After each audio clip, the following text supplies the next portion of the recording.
of these organizations that I have mentioned have to do with that backdrop that I talked about, the backdrop of human rights because of the Israeli-Palestinian conflict.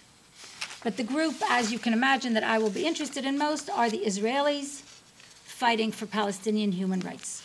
Now, this could pass as a nice theoretical analysis of doing human rights in Israel, of doing human rights in any place that is constantly in a conflict condition or constantly perceives itself as being in a conflict condition, and definitely in bad times, when the Intifada is going on, when there are bombings going on, when there's something like the flotilla, like last June, going on.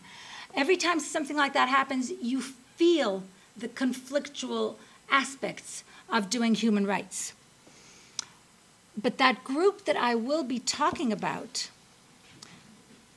is perceived by the Israeli public, by the Israeli authorities, and by the Israeli media as taking sides and as taking the wrong side, as being on the side of the enemy. Think of it again. This is not universal human rights, and this is not human rights as my population, my resident, my citizen. This is human rightists sticking up for a certain population, certain citizens or not, but that population is perceived as the enemy. So that those groups working for those types of human rights are automatically branded enemies.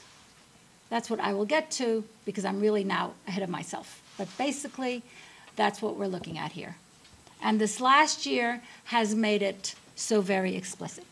So that's the background re-human rights. Background re-Goldstone.